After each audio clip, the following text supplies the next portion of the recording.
welcome to a new episode of the Rebel Radio Podcast. Man, I've been fucking up the beginning of the show some lately. The Rebel Radio Podcast. This is Mark. This is Matt. This is Long. I'm back. He's back. On my for semi-regular appearance. Did y'all miss me? Well, no, today I missed you. Special guest star, Long. The evil Dr. You guys have been whoring yourselves out for all these guest co-hosts. I know, right? Like everyone just they heard Long left. Like, I'm gonna come be on the show, but not really. Like a audio bukkake party. Audio bukkake. Yeah, we had Matt Ramirez on the show last week. Yeah. Brandon a couple weeks ago, and Rob from Random Ramblings of Rob. It's kind of funny. And Jason. I can hear whenever Matt says something. I can hear the stunned silence from those two guests' voice. You know. Oh, when he says something. When he says something that's non sequitur. Yeah. You know, and then the other two hosts are like, I could just feel them looking at him. I'm like, what? Especially with Rob and Matt. I think Brandon did. Brandon played off Matt a little bit better. Yeah. Brandon can just let it fly. Yeah. Yeah. But I know Matt last week looked at you a couple times like, what the fuck are you talking about? Yeah. Yeah. That's okay. Yeah. That's the effect I have on people. Yes. The fuck is this guy saying? I ask that every day. I know you for almost 15 years. Like, you still don't know what the fuck you're talking about. Paint chips. Paint chips. That's right. Actually, it was motor oil. Or dropped in your head. My dad left out some motor oil, and I thought it was chocolate milk. So I was like, there's a picture of me. So I guess people even did it now. You know, people nowadays, we knock on them for taking pictures of things instead of acting to prevent something from happening. They want to document something happening.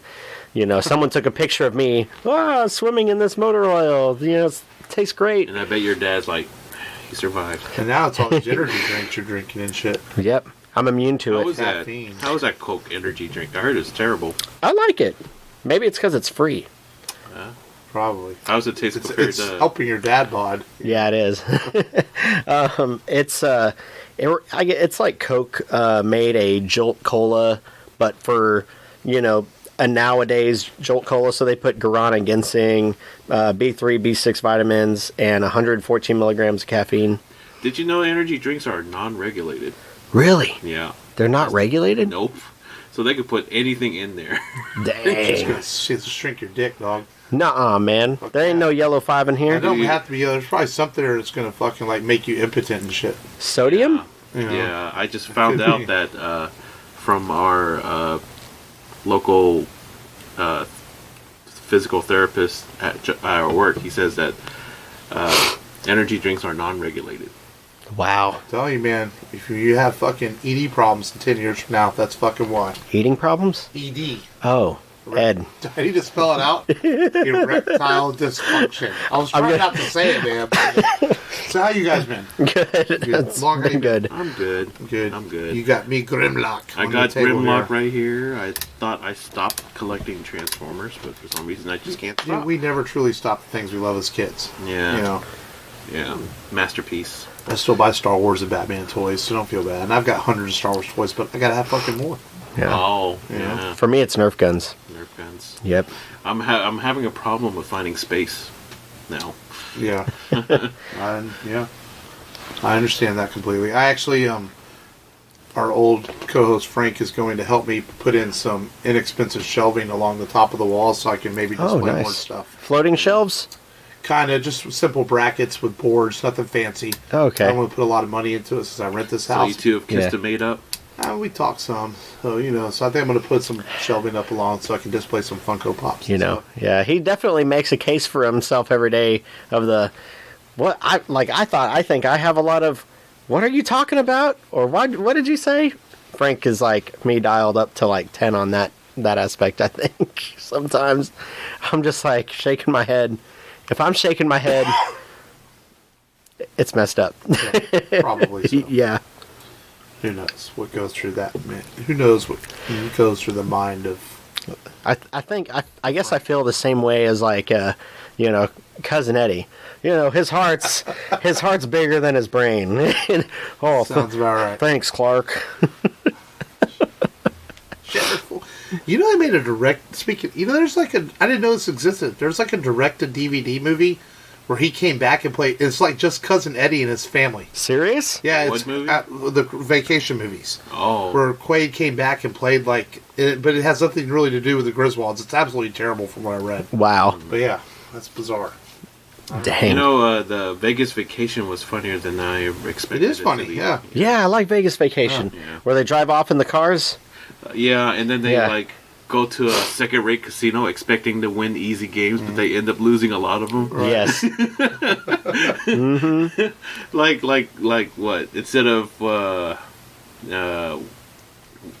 roulette, it's darts, but they kept losing at that. Oh, You know, yeah. they kept betting big money, but they kept losing all these so-called easier gambling games. You know? Yeah. Yeah. But nothing beats Christmas Vacation. That's my favorite. I think that's everybody's favorite because it is funny. Oh, yeah. And, The first Lampoon movie I saw was European Vacation. yeah. Yeah. Yeah, I remember they used to have like the posters with like the Frank Frazetta style poster, and he looked all, Yes. yeah, that's kind of crazy. No, those posters. I love those posters. It's good old comedians like Chevy Chase, Mm-hmm. funny guys. And now is he Chevy Chase. Steve He's Martin. ape shit crazy now too, isn't he? Chevy Martin Chase? Short. No, he's just an He's kind of a asshole. grumpy old man. Yeah, An asshole and then a bitter son of a bitch. yeah. You know? I mean, he goes out of his way to make things uncomfortable for people, insulting them, you know, cursing them out, uncalled for. See, Yeah. that's what happens when you can't get it up anymore, Matt. You get grumpy. Don't drink energy drinks. Yeah. But anyways, so since my last visit here, I bought an electric guitar. Oh, nice. Yeah. Started practicing. Is that like a on it. midlife crisis type thing? No. Okay. I just No, wondered. I've always liked music, No, I know that. and I missed it. Yeah. But then I tried playing it, and I couldn't get into it. Yeah. Mm-hmm. And I know practice. Well, the more you practice, the more you get into it. But I just couldn't click with it, you Right. know. So I returned it. Nice. But I kind of want my keyboard back so I could start playing on that. Wait, you bought electric guitar already returned it? Yeah. Oh, okay. Yeah. I mean, it's Amazon. Yeah. I made sure I bought it the Prime version, Right, you right. know, so Oh, that yeah. way I could just return it easier, no questions asked. And but I kept the bass guitar still, and kept what's that game, Guitarsmith, so you could plug in the bass guitar into Right. the computer and practice. Mhm. I'll keep with that. It's a little easier, less overwhelming. Been writing some, you know. Yeah, been. But we'll get to download this. I have some stuff to share. Yeah. Oh, we Yeah. can get into the show. I mean, Yeah. download this, man, where we tell people what we watched and streamed and checked out. And as long as you haven't been on the show for a while, man, you have had to have watched some shit. Yeah. So what did you do? I subscribed to CBS All Access to watch the Picard series. Nice. Oh, so you gave it instead of waiting until the season Yeah. was done. It was only Yeah. $5.99, and you know, I just bought the commercial version, but Right. I guess my ad pop-ups Oh. prevented commercials Yeah. showing up, so I watched it commercial free still. You That's know, pretty swell. well, I'm like, okay, $5.99 for regular, but you know, but Picard. Let's see. I like it overall. I'm trying to. I mean, it gets better towards the last 2 episodes. Right now, it's only 8 episode season, and we're on episode 6 now. I think it's okay. I've heard that it's a lot of setup. Yeah, Like nothing's really happening, but if there's seeds being the sown. first 3 episodes are set up. Yeah. Are just set up. And Patrick Stewart, man, I don't know. I don't know. He's Don't have it anymore? the energy he has. I mean, he's not phoning it in. Yeah. But you can tell the age is really catching up to him. You know, he's what, 70-something years old now. Oh, I'm sure. Yeah. Yeah. Yeah, and I don't know. I mean, the special effects are good. It just feels overproduced. Yeah. You know, I don't know. It's just I like it. 7 of 9 made her appearance, which is cool. And she was gone. But there are a lot of callbacks to TNG. I've You know? heard it's really tied into when he got assimilated by the Borg. Yeah. I've heard that. And this is all just things I've read very Yeah. casually. Are you familiar with Next Generation? Parts of it. But I heard it's really tied into the Best of Both Worlds episodes where he was assimilated and how that affected him years later. Do you remember that episode in season 6 where they found the Borg and a teenage Borg and Right. Hugh, yeah, he's in this. Oh, really? He's in a lot of episodes. That's interesting. Yeah, he was in this. He's a lot more, older, of course. Yeah. Same actor too. Oh, really? Oh, wow. That's the same actor. That's really cool. Yeah, and he's really cool. Man, the minute he saw Picard again, it's like a reunion. It's like he hugged him, and but he's like in charge of this Borg reclamation facility, which basically converted former Borg back to humans. And he's in charge of that. But overall, I'll probably give it a C+, B- so far from what I've seen. I mean, wait until the whole season's out and then. Yeah, I do want to watch it, but I've heard it just feels like a lot of setup for future seasons. Yeah, yeah. So, and it did get renewed already, I believe, for season 2. Yeah. Yeah, video game wise, I bought Tank Mechanic Simulator. Oh, nice. Oh, yeah. Yeah, so you're like, this is like, you get these busted old rusted tanks, and then there's a mechanic. You have to get rid of the rust first, and then you have to sand it down. And thankfully, it's not like tedious. It's just like, It's all power tools, man. You got everything is hooked up to an air compressor, basically. and there's another simulator game from the same company called House Flipper. Really? Yeah, where you That's get a busted interesting. old house and you remake it, but it's more tedious than this because Okay. you have to go through each panel of wall and that's- Wow. Yeah, but this one is like one side, just bigger parts. You just take the rust off and it'll all disappear on the whole side.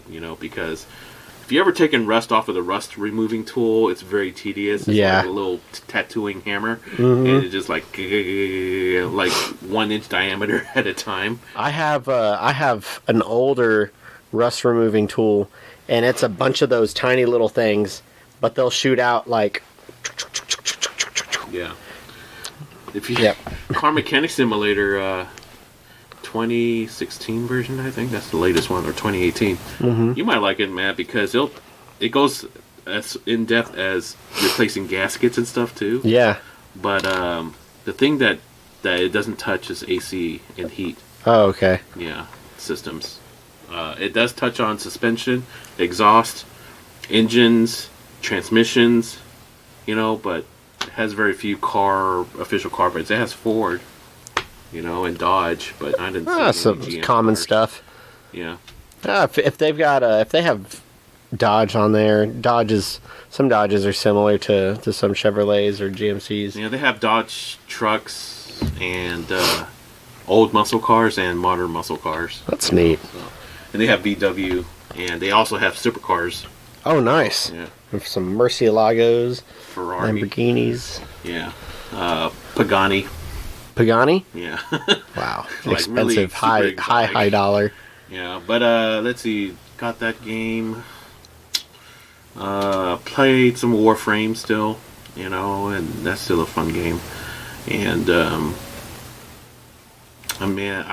I was against getting Final Fantasy VII, but I watched some gameplay of the Final Fantasy remake, and I'm like, okay, I might check it out this time, But now it's trying to decide what version, deluxe or regular, So, but got a couple of new Transformers in, and I started a new model project again. Yeah. Yeah. So I've been busy. Yeah. Well, Been sounds like busy. it. Yeah. Too busy for us. Yeah. Make me sad. I still make time. So I replace you with other That's podcasts okay. or I stuff. still make time. I'll still listen to the show. So Yeah. yeah. Yeah. How about you, Matt? Would you? Besides car repairs. Yeah, but besides car repairs, How many months is Jackie into her pregnancy now? she is 6 months. And Oh, She's okay. about 6 months 3 in. more months away. Yeah, 3 more months. Man, that's so quick. Yep. 6. Remember the first time I did that? You're like, stop it long. Stop You it got long. PTSD. But I Wait, before you start. Yeah. And I've been watching some XFL games too. Oh, nice. They're getting better and better. The crowds are getting more. They've been getting more and more crowds. and it's just a 2.5, 3 hour investment. You know, I think people like to see the local talent. They like to see the guy that quarterbacked for TSU, or the receiver from Texas Tech that didn't make it in the NFL, so now he gets a chance to prove himself. I think Sammy Coates is playing for the Roughnecks. Yeah, people are like the original XFL. All the games are always lopsided. Not very competitive. But in this current iteration, like, there's only been 1 or 2 games that have been like blowouts, but the rest have been like super competitive. Wasn't Kurt Warner an Arena League quarterback at one point? I don't know. Remember. I want to say he had like a short stint. Or something. Is that still going? Arena League? No. It folded. Oh, really? Yeah. Yeah. But yeah. Good. Oh no, you're talking about the Arena League? No. Oh, okay. Yeah. Yeah, I took the kids to go see Sonic. They liked it. I thought it was pretty cool. I heard Jim Carrey was really good in that. Jim Carrey's great. Yeah. He's Jim Carrey. Yeah. What did you like Jim Carrey in that? Yeah, I thought that's one part I liked about it. He got to be Jim Carrey that we grew up watching, and he was good in it. I thought the movie, I went into it with no expectations and walked out going, well, that was pretty entertaining. It wasn't great, but it wasn't bad either. Yeah. The animation was good. It did its job based on a video game about a character that runs a lot. And it crafted a simple story around it, but was well done and didn't insult its audience. 200 million currently. Yeah. Not bad. Yeah. Did you guys remember with the original design? Yeah. Yes. Oh my god, it looked terrible. Dude. It was worth their investment to go in and fix the character. Remember that meme I showed you of the badly taxidermed fox? Yeah. It's like, there's tails. Basically. So, Sonic and what else? And then we're going to Showboat. The next movie was Jumanji, The Next Level, but, it was already kind of late, so we took the kids home. And, we got income tax in this week, so I went and I got Jump Force. And I was playing some Jump Force. Fighting game? Yeah. Basically, all shonen Jump characters. Including Ken from Fist of the North Star, right? Yes, you can do Ken from Fist of the North Star. I've been playing with Yusuke Urameshi from Yu Yu Hakushow. Game, it's always expensive. $23 right now. Oh, I've been waiting for him to run it. Yeah, but see, for me, a fighting game's got to go down like 15 under. Oh, okay. So if you have one fighting game, you have them all. Yeah, that's the thing. This is kind of like a mix of. It feels like a mix of Fighter Z and Naruto Ninja Storm 4. You guys should look up the trailer for One Punch Man video game. Oh, yeah? Yeah.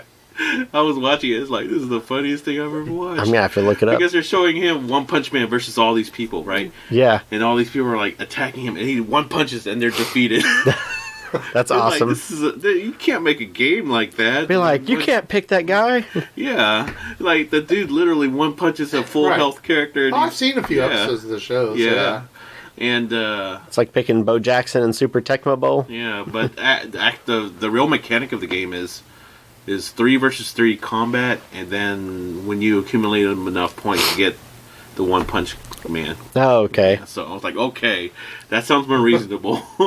and then sorry, all the Sonic games were on sale, so I got Sonic Heroes for $10. Yeah. And kids are playing it, and it's a mix of old school Sonic and new school Sonic, so you have to do both. And it's pretty cool. Kids love it. What's it called again? Sonic Heroes. It was like $10. Oh. Yeah. You basically Sonic is captured, and you create your own superhero. Yeah. But then you go to an alternate universe and you free up classic Sonic. So now you're playing as classic Sonic until you get the new Sonic freed up from Robotnik. Yeah. But that's about it. Well, I watched a kid movie too, but it was one of those kid movies that made me feel dumber. I rented the Angry Birds movie too for the kids. Oh, man. The first one was, okay. But yeah. The second one was like... Well, I'm sure it's better than the Emoji I movie. felt stupid. Yeah, that was terrible. But I did watch something good. I rented... I told kids I would go upstairs and watch some... I know you had it on your Vudu, but I rented it anyway because it was only a couple bucks, and I rented Once Upon a Time in Hollywood. Yeah. And so I watched it, and I... Man, it's the first Quentin Tarantino movie that I didn't like a lot right away. I don't hate the movie, Did you ever get around to watching it on your Vudu? The Quentin Tarantino movie? Once Upon a Time in Hollywood. I still have it. It's really well acted, and production-wise, it's extraordinary, looking like late 60s Hollywood. Brad Pitt and Leonardo DiCaprio are really, really good in the movie. I like the ending of the film because it's definitely another Tarantino film with an alternate history ending. But there's like this weird time jump in the middle of the movie that kind of threw me off. And I feel like it's definitely, like watching The Hateful Eight, I liked it right away. This feels like more like it's going to take a couple of viewings for it to gel. It's not bad because it's Tarantino. It's still really good, but like I didn't love it. You know, it's like I've heard people make similar sentiments of what you just said. Yeah.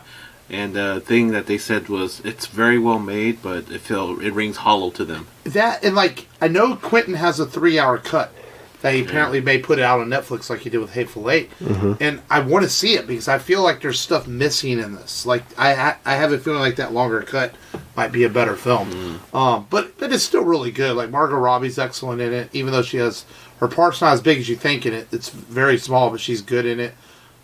There's a genuinely really well shot, very creepy scene where Brad Pitt's character visits the Manson Ranch, and it's just like might be one of the creepiest things Tarantino ever filmed because he's not known for doing creepy, but this whole vibe of the scene is like really kind of scary, in a way. And but overall, I can see why Brad Pitt won the Oscar for Best Supporting Actor because he's really, really good in it.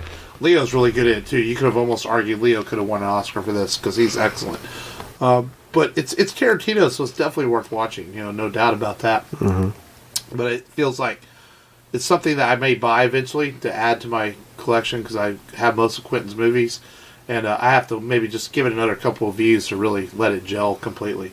Just upon first viewing, I was just kind of like, and a lot of it has to do with the time jump, and I feel like if I watch it again and I know the time jump's coming, it'll help me with the pacing of the film. Does that make sense? Mm-hmm. In a way? Mm-hmm. It felt awkwardly paced because of the time jump in the movie.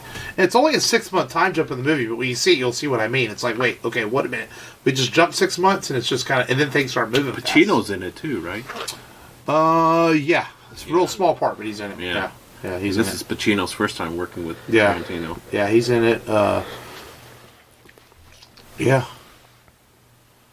Like I don't even remember. I don't even remember the Bruce Lee scene in the movie. Like I know it was in there, but like I vaguely remember what even happened in it. Yeah. So it's like. Oh, I forgot to mention I saw Birds of Prey. Oh, okay. Yeah. Oh, nice. It was a very enjoyable movie. I enjoyed it quite a bit. A lot of the jokes land. Yeah. They're pretty good, and man, some of the fighting, the action scenes in it are just action really is good. Badass. Yeah. Did you watch it? Yeah. Oh, okay. My issue was with the way they tell the story. I felt like they tried to be too funny at some parts, and I think whenever they were, mainly playing off of Harley, that was probably the best. Ewan McGregor was great. Yeah. I don't know if Black Mask is really like that in the comics. No. But, Ewan McGregor sells it. He sells it. Yeah. And he was really over the top. Yeah. That's the most over the top role I've ever seen him in. Mm-hmm. Yeah, Black Mask in the comics is closer to like the Black Mask and Under the Red Hood. Yeah. Kind of a wannabe tough top of the line villain, but he's always going to be second tier. Huntress is my favorite character in it. He's so awkward, Yeah, Huntress was cool. Crossbow killer. No, it's Huntress. It's Huntress. You'll get the joke when you I want to taste the cheese. Yeah. And, but yeah, I think my favorite scene was the whole police station scene when Harley goes in there. Oh, that's a good one. That's a really good scene. Yeah. But my biggest criticism is Cassandra Cain. Yeah. And, she's very wooden, acting. It's like, what? I'm Cassandra Cain. Why are you stealing stuff? It's like, why are things blowing up? What? That's her acting to me. It's pretty bad. Plus, she doesn't talk. I'm sorry, but they kept all the Birds of Prey characters besides Cassandra pretty faithful. Huntress's origins is pretty faithful. Black Canary's is questionable. I never knew her origins in the first place. But Harley, pretty faithful. Renee Montoya's pretty faithful. Black Mask, Zaz is pretty faithful, But, Cassandra Cain, man, I didn't like that portrayal at all. I did not like that version. If they gave it a different character name, like, I don't know, Kimmy Lee or something like that. Kimmy Lee. You know, then I'd be no problem. But don't call her Cassandra Cain. Cassandra Cain's a freaking world-class assassin, you know, whose mother is Lady Shiva, you know, and doesn't know how to talk because all of her motor skills were, you know, devoted to fighting instead of talking. So, but anyways, that's my biggest gripe. Because Cassandra Cain's one of my favorite Batgirl. No, is my favorite Batgirl, you know, version. So yeah. Anyways, sorry. Yeah, I'm gonna see it eventually. It might be video before I see it. But DVD. They call it video anymore. I'm an old man. DVD. Yeah. Blu-ray, streaming. Digitally. Phonograph. Yeah. Photograph. Phonograph. Betamax. 8mm. Yeah. You know, put the projector in the back of the room. Oh, I thought you were talking about the movie 8mm. No. No? No one. Did you ever see that movie? Yes, it is friggin' weird as... I never watched it. It sucked. It wasn't that good. It's an old married... Spoiler alert. An old married woman finds a hardcore sex tape where girls are being choked and tied up and stuff. And her husband's old and died. And she's like, I need to know if this person died. So Nicolas Cage comes in. Yeah, I was hoping we'd make and he's like, without a Nicolas Cage reference. He's like, I gotta watch all this porn and become an expert in porn. And so Joaquin Phoenix is like, I'll help you learn underground porn stuff. I also wear mascara. And then Nicolas Cage is like, hey, you porn dude, show me the tits of the girls that you've been doing stuff with so I can investigate. And so he's just flipping through pictures of boobies until he finds the right boobies, and then for real. I'm hamming it up. All right, but sorry. On that note, since you're referencing Nick Cage, go join our Patreon. Yes, $2. You can listen to our Ghost Rider episode. Yes. Yeah. Do you think we should watch the holiday special as a Patreon? Oh my god! Oh, we might be doing that at Christmas time. I was already thinking that. I don't know if I can. Spoiler alert for that. Either that or the Ewok movies. God. We're gonna have to be easier to watch. No, but they're longer. We're gonna have to be high on Not coke. The same. No, they're not. I thought the holiday special was like an hour. No, it was a 2-hour TV special. No way. Yeah, dude. Like an hour and a half. Oh god. Yeah. Never mind. Yeah, it was a 2-hour block. Remember back then they didn't have as many TV programs. Well, just to let you know, I might have coronavirus. Well, let's get into today's featured film. We've been, as I joked about last episode, we've been on like just this manly movie roll, with like Face Off and Con Air and yes, and The Raid, which is like his hair chest Raid. And so we're like, let's do another manly film and go for broke with one of the most badass manly films of the last 20 years, and that is Zach Snyder's directed adaptation of Frank Miller's graphic novel 300. Not the Birdcage. Okay. No. The Birdcage. The most not manly movie ever. But Zach Snyder's 300, based on the graphic novel by Frank Miller, and based on, which was in turn based on real history, even though Frank Miller openly admits that he took a lot of liberties and made it more fantastical, which, but there's a lot of stuff in this movie that actually really did happen. You want to summarize it, Matt? Yeah. So basically you have the Spartan tribe city as part of Greece, and they're a hardcore warrior tribe, and they're relished throughout history as some of the toughest warriors. Well, Xerces wants to take over all of Greece, and he's basically like, a tall, dash slam Street Fighter looking character. He's a god king. And he believes he's a god king, and has this very low voice. And it's very fantastic, as you say. And it basically says you can surrender and be a part of us, or we will make everyone slaves. I can summarize this in one sentence. Badass? No. Oh. Just 300 Spartans defend Greece against Xerces' army. Thousands of Xerces' armies. Done. Yeah. That's it. Yeah. Well, after that, then they go to the hot gates, where they to defend their country. Their country. Yeah. And all the manliness ensues.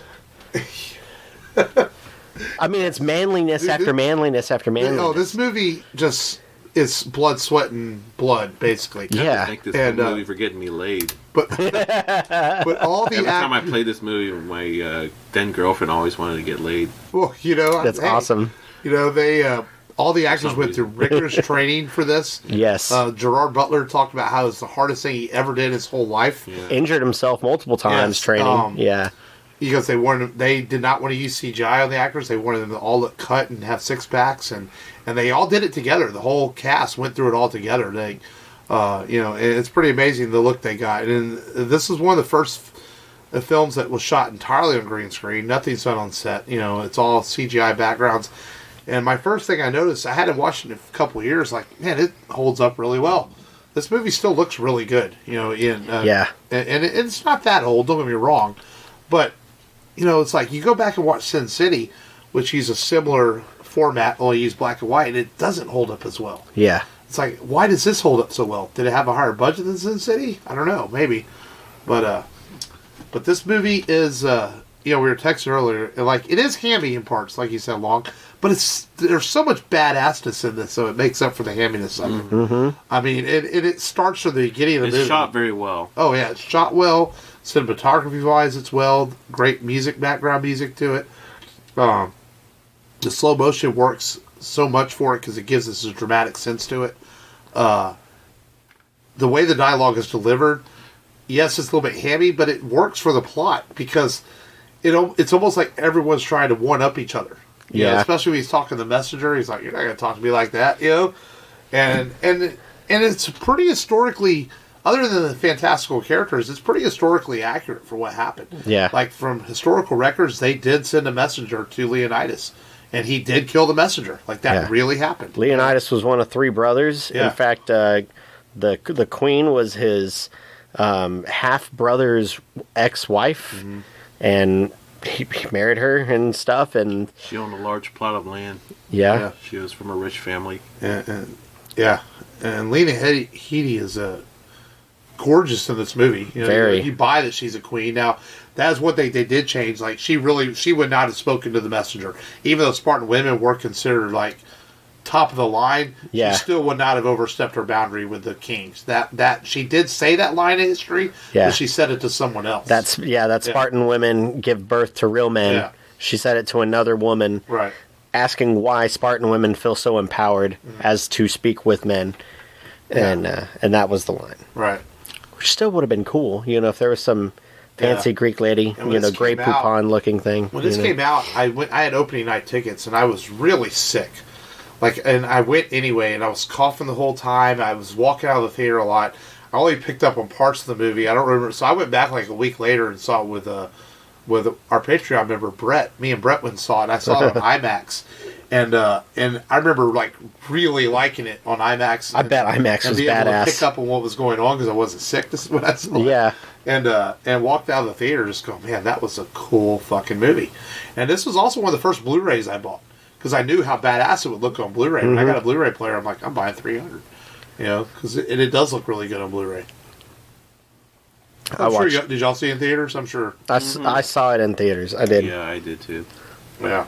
I was 19 years old at the time. Yeah, I was very impressed with the heightened reality of it.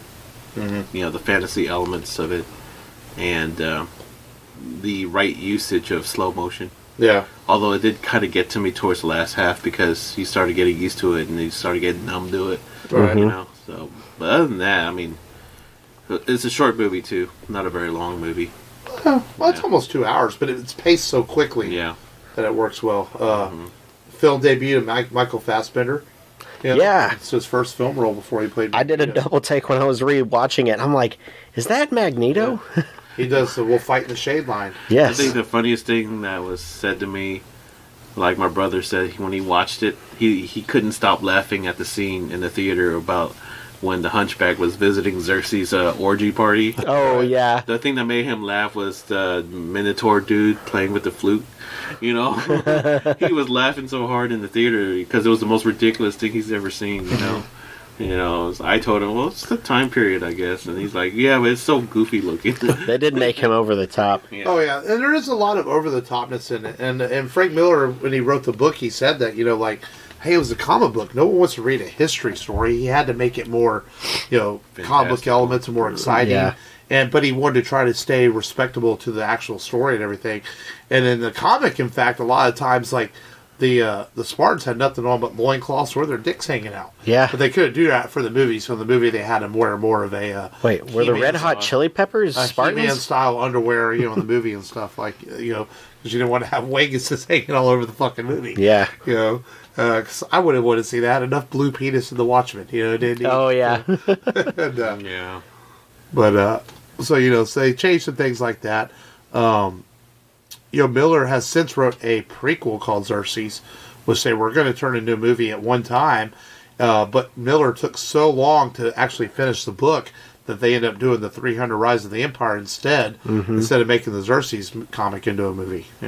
So that changed some things. Change things forever. And you were saying the voice of Xerces is real deep. That's actually the actor, Rodrigo. I can't remember his last name. Yeah, Santiago. That's not his real voice, obviously. They used someone else's voice and dubbed over him to give Xerces a deeper, godlike voice. And I thought that was pretty amusing when I first saw Xerces, and he's like 8 feet tall. Yeah. And his voice is all booming and all the jewelry. Yeah. It's the second one, right, where you see kind of like how he sells his soul to get like his... Yeah. That's right. He's walking to that thing at the beginning. Yeah. Okay, that's what I thought. That's one thing I noticed when I saw the sequel. I watched it today. Oh, yeah? Here because... I haven't seen the sequel. The sequel's not bad. It's on Netflix, I believe, right now. It's like 300, but high seas. Oh, okay. Yeah. It's a prequel, a sequel, and a sidequel all at one time. Yeah, but it's not that bad. I mean, yeah, it just... It's a parallel type sequel. Yeah. It's got a great Eva Green scene in it you'll enjoy. Yeah, it's alright. It's not bad. I like her appearances in Sin City more. True. Yeah, that's right. She's in the second one. Anyways. Let's see. I noticed that it was less grainier than the first movie. Oh, yeah. Yeah, like, the picture, the cinematography is very super grainy. But, the sequel wasn't as grainy. Right. It was clearer. Well, I think one thing about 300 that definitely shines in it is Gerard Butler. Yeah. Like, he's got some hammy lines, but he owns the fucking role of Leonidas. Like, you believe this guy could lead your country and kick ass, and he made a career off of it. He was kind of a struggling actor, had some small bits and parts, and 300 propelled him to stardom to go on to do the Olympus Has Fallen films. And you ever watch those? I've seen the first two. I haven't seen the latest one yet. Are they all right? I actually enjoy Olympus Has Fallen. Angel Has Fallen wasn't, what's the second one? London Has Fallen? London Has Fallen wasn't as good. Yeah. The plot was, the thing that worked about Olympus Has Fallen was it all took place in the White House, so it was like Die Hard. So it worked. Where London Had Fallen, it was more like citywide in London. It was too much going on. It didn't work as well. Yeah. And then he was in The Ugly Truth. Yeah. Oh. But he also did The Law Abiding Citizen. Oh, yeah. Gamer. Good. Gamer sucked. Yeah, it sucked. But yeah, so Gerard Butler made a career off of 300, and which is good. Oh, what was the one he did? A Machine Gun Preacher. That was actually pretty good. Yeah, he was in. I haven't seen that one. Kind of went under the radar. That's based on true story. Yeah, that was actually a pretty decent film. And is that like Velocipaster's brother? No. Oh. Based on the true story, man. Oh. Velocipaster's not a true story? No, it's not a true story. But Gerard Butler is... Disappointment. Gerard Butler is Throw Leonidas. his energy drink in your face. 300. 300. But Zach Snyder, one thing I do like about him as a director is I think he films really great action sequences. Like Sucker Punch was a weird movie, but the action movie, the action sequences are great. You can argue that his Justice... And the music. Yeah. Justice League may not have been well received, but there's nothing wrong with the action scenes in Justice League. That's one thing I do like about Snyder is he films really good action, and it shines in 300. Thing, though. I mean, which action scenes were Whedon's and which were Snyder's? Oh, true. Yeah. But the film still felt like a Snyder. I don't know. Yeah. I can't really watch Justice League without knowing that Whedon took over. Right. So it's but like his Man of Steel, pure. like his Man of Steel fight scenes are great. Oh yeah. That's one thing I do like about Snyder, and he shines in 300. Like 300 it's a hardcore action movie from beginning to end. And there's some great sequences in this. Like I like the wolf fight in the shade scene, and all the arrows are flying down. It's just really like epic and ginormous action sequences in this film that works so well. Do you guys get annoyed when Snyder is like put on the same level as Bay? I think he's better director than Bay. Yeah. Because I think it's unfair to compare him to Bay. Yeah, he's made better movies. films. Like Bay, you could argue The Rock, and the first Transformers, and maybe the first Bad Boys. Yeah, those are probably his 3 best films. Where Snyder has made several more. I mean, really, I haven't disliked. He's done Dawn of the Dead. Dawn of the Dead was good. He did Watchmen. Man of Steel. 300. Batman vs Superman. We won't Batman vs Superman and Justice League. Yeah. And now he's doing a sequel to Dawn of the Dead. Yeah. Army of the Dead. Yeah. And then I'm sure it's something he's done we're not thinking of off the top of our heads right now. But yeah, no. Did he do Spirit? No, he didn't. Frank Miller did that one. Yeah, Frank. Oh, okay. Yeah, he actually directed that one. Yeah, but no, I think Snyder's a much better director than Bay. And Sucker Punch. Forgot about Sucker Punch. My favorite scene that he directed was the one where they break formation, and it just highlights Leonidas, and he's like, boom, shield, lifting someone up, thrusting with the lance, and then slowing things down, and then speeding back up, and he's like, their fighting techniques are still taught in some military schools today. That's awesome. Things like that, how to work as a unit. Yeah. Things like that, which were learned from... And using the terrain. Yeah. Yeah. Some military schools still fight that today, teach that today, and how to use it as... Obviously, they modernize it for sure. Yeah. They're not still going to fight with spears and shields like they did, several hundred years ago. But they're going to modernize it to today's techniques for terrain fighting and things like that. Yeah, because if 300 had happened 200 years after it had happened, Xerxes would have had access to catapults, right, which would have taken them out. So, but for the time, that Prophylax system, Phalanx system, was not pretty phallic, awesome. It's not penis. Phalanx. The phalanx. Foreskin. How you say it. Okay. Foreskin. You just have penis in your brain today. It's just since she's pregnant, you're not getting none. It's she can be a little moody. Yeah. It's it's beneficial to pregnancies if you do. Yep. But I always use science on my side. Is that how it works? Science. I thought Pentecostals don't believe in that. Do they? I don't know. Is she a real Pentecostal? You know how there's there's a Appalachian church where people dance with snakes? You know about that, right? I think I've heard about this before. Yeah, people that dance with live snakes. Yeah. And they're poisonous snakes, mind you. Like cobras, right? No, probably rattlesnakes or something. Still. Yeah. And then, so they announced Pence was in charge of the coronavirus thing, and they show a meme of Will Ferrell holding. Oh, look, it's Mike Pence doing the the snakes, leading a coronavirus task force, and he's holding and dancing with snakes. That's awesome. I guess Indiana Jones ain't part of that task force. There's snakes involved. What's crazy is too, the Spartans, dying on the battlefield is their highest honor. That's what they lived for every day. And it was true that they did start training their kids as early as age 5. Can you imagine? We have 5-year-olds. They could be training for war if they were Spartans. Yeah, training to kill. Yeah. Yeah, dude. And then whenever the line that the queen says to Leonidas is, don't. I'd rather come back on your shield or be dead or come back on a shield. Yeah, something because if they didn't come back with their shield, that meant that they were a deserter, and that was worse than them dying. Come back with your shield or on it, I think. Yeah, come back with your shield or on it. Yep. Yeah. Wow, the way you guys are admiring these Spartan soldiers, you sound like a bunch of Athenian lovers here. Athenian? I thought Athens... bunch of Athenian boy lovers here. No. Leonidas called them that? Yeah. Boy lovers. Boy lovers. And, so, and they did believe in, Frank Miller fantasizes it a little bit, the Oracle, they really did have, soothsayers and stuff like that they listened to.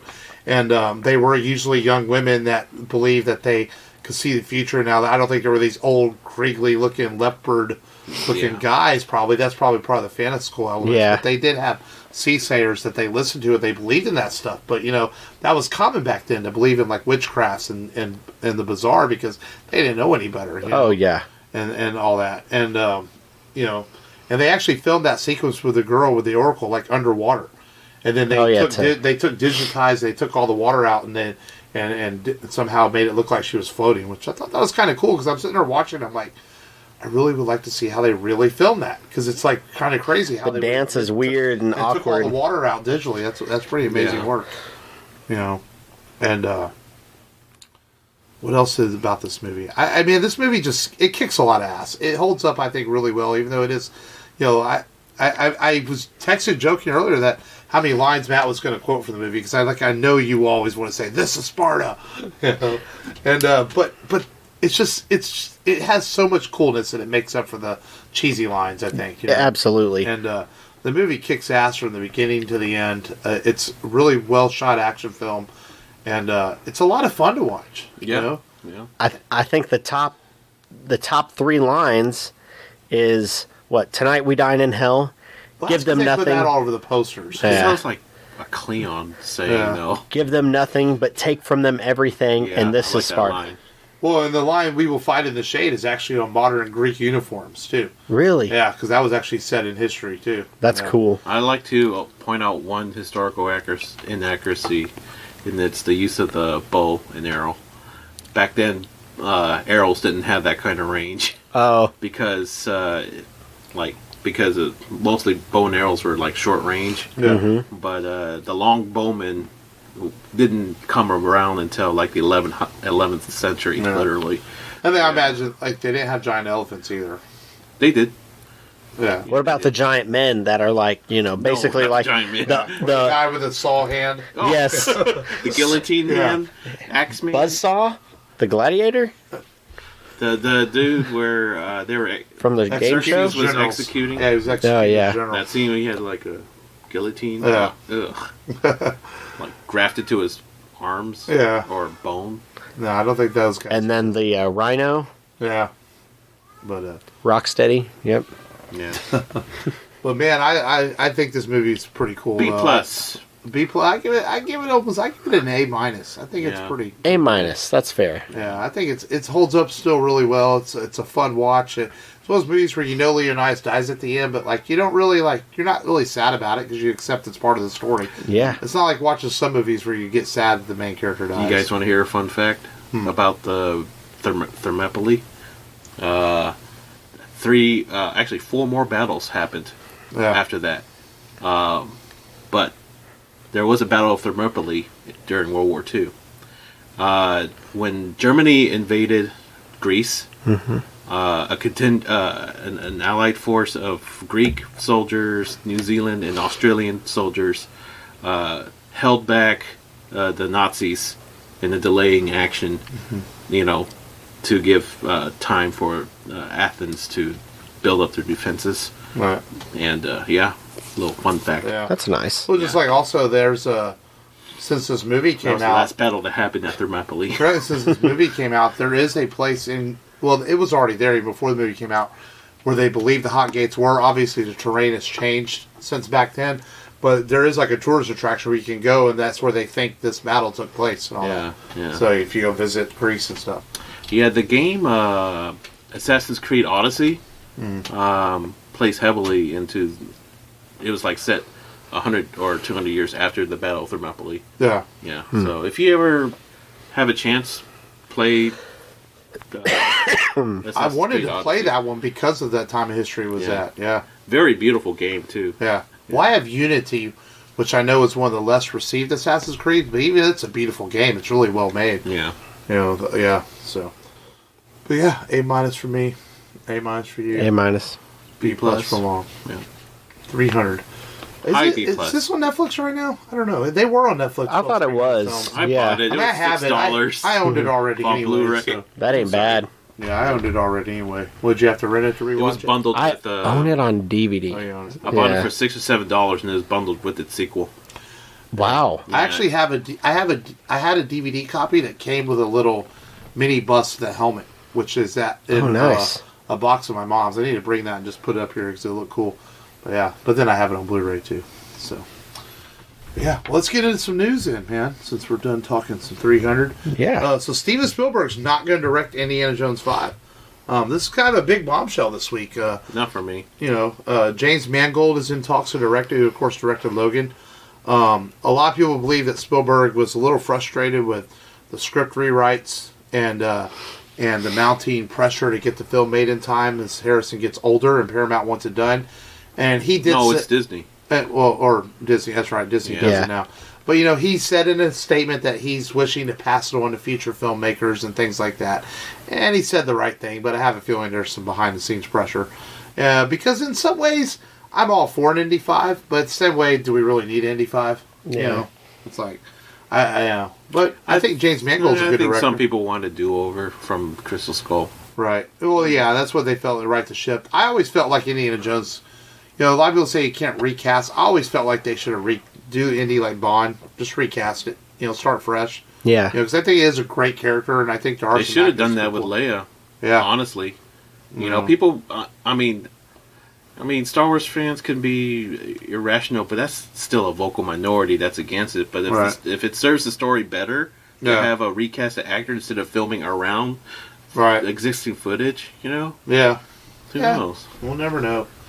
But I would have been down with Meryl Streep. I mean, right? Yeah.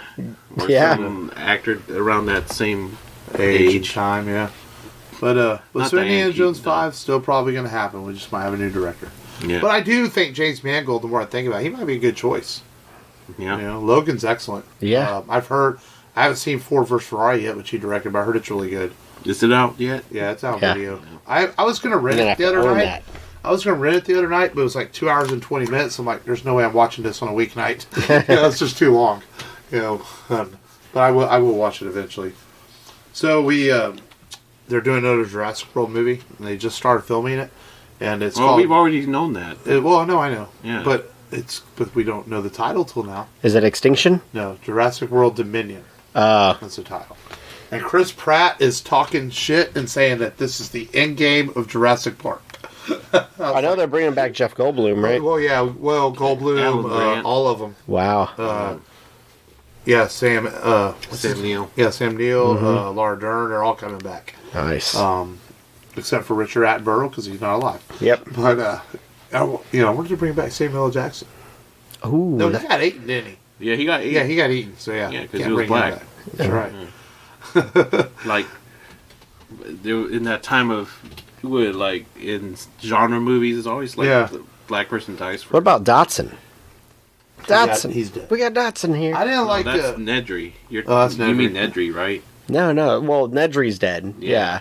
Dotson was the guy. I don't like Fallen Kingdom all that much, but I'm still down for more dinosaurs, and hopefully... And Colin Trevorrow is coming back to direct this one. Yeah. He directed Jurassic World. And I legitimately enjoyed Jurassic World. I thought it was fun. I just didn't like Fallen Kingdom that much, so we'll see. Speaking of Star Wars, so they were waiting for this big announcement of what the next Star Wars project was going to be another movie, television series. No, it's a bunch of publishing stuff.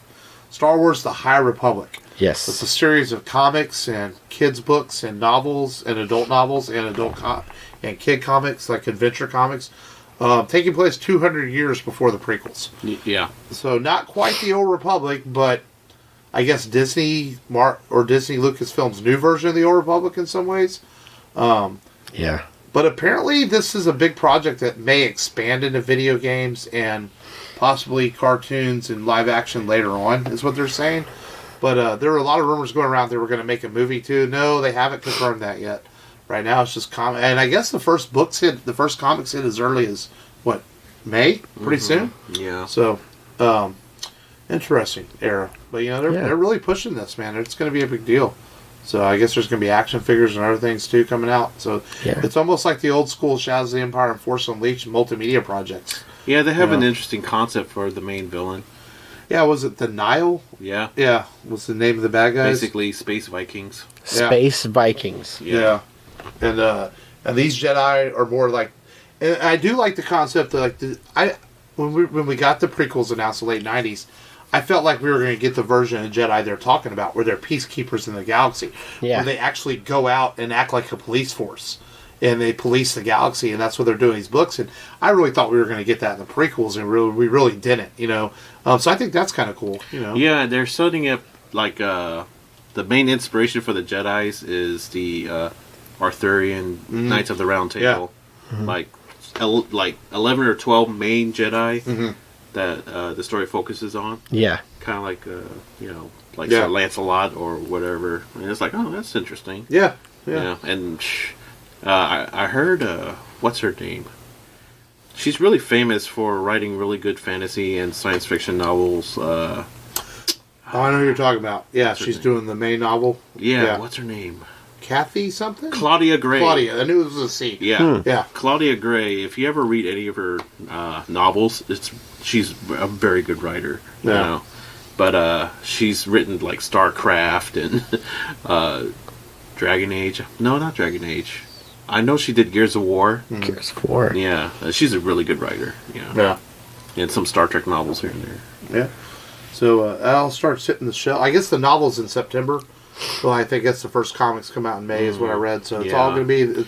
They're slowly dropping it the rest of the year. It's going to start coming out. Yeah. So. Did you get the other Star Wars tidbit, too? That the release schedule for the next Star Wars film is still going to be in 2022? Oh, I didn't write it down because I didn't know if that had actually been confirmed or not. Yeah, the release schedule is still holding firm at 2022. Yeah, so. It's the next major trilogy that we'll get. So 2 more years. Do you think, you know how iconic Darth Vader is as a villain, right? Mm-hmm. Do you think we'll get I'd be interested in seeing if they could do a female equivalent of that somehow. Yeah. Like, how would they do that? You know how they would do it? How? By asking Rey what her last name is, and she says, Return of the Sith! And then she turns into a Sith Lord. On that note, we have Grimlock sitting in front of us on the table. Yes. And Netflix released... Grimlock! Netflix released a trailer for their Transformers anime called Siege. Yeah. And it's going to be like 6 episodes, man, and I actually really liked the trailer. I know, it got some flack on the internet. People didn't like the voice work, I guess, on the show. Dumb. But I think the show looks badass. Did you watch the trailer? No, I haven't seen it yet. Slacker, motherfucker. But I know Long watched it, and Long's a big Transformers fan. What did you think about it? I'm very intrigued. Yeah. I'm very intrigued.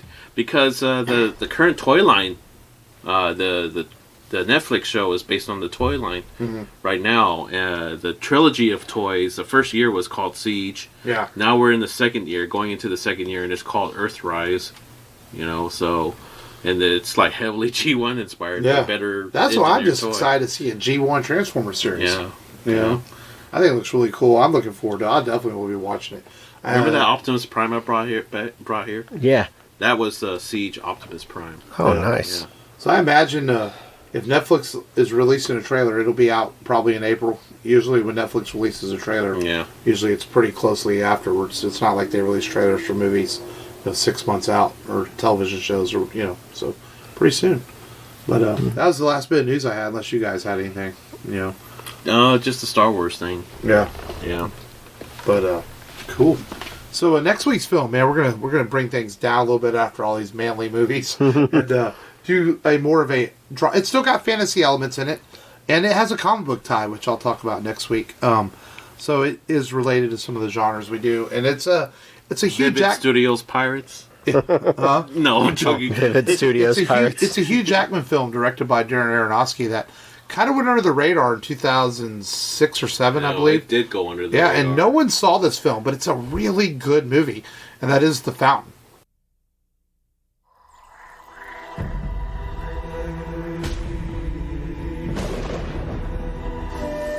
A special tree grows hidden. The tree of life. They say whoever drinks of its sap will live forever.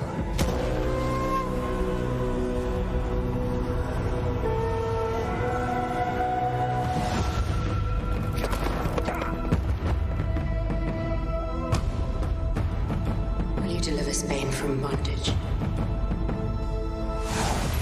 Take this ring. It is a symbol of your pledge to find the elixir of immortality. You shall wear it when you find Eden. And when you return, I shall be your Eve.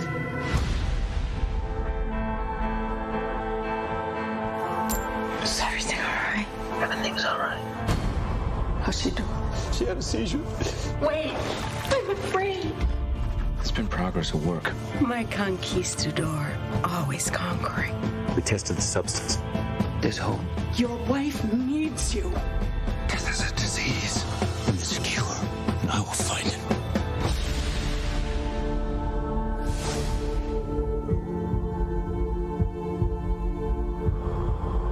You pulled me through time. Don't worry. We're almost there. Our bodies are prisons for our souls. I'm not afraid anymore, Tommy. All flesh decays. Death turns all to ash. And thus, death frees every soul.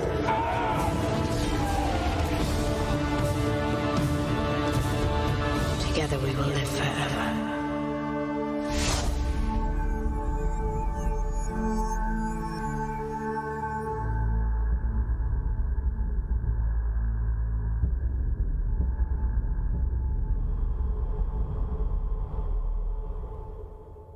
You saw it long, huh? No, I've You never seen it? You never see it, Matt? I want to say I have, but I think I always confused it with The Prestige. Oh, yeah. And but they're completely different movies. Yeah, so I think maybe I haven't. I'll have to check. It's a movie I saw. I went to the theaters with my mom to see it. Me and my mom both really liked it a lot. And it's only like an hour and 40 minutes long, but it feels really epic. Is it Scarlett Johansson in it? No, Rachel Weisz. Oh, Rachel Weisz. Oh, nice. The Mummy. Yeah, she's in it. And Ethan Suplee from Kevin Smith films, he's in it. And I remember seeing it. It was really weird because it was one of the first dramas I ever saw him in. I was so used to him. Who? Ethan Suplee, who played in Mallrats, he plays the guy who's trying to see the sailboat.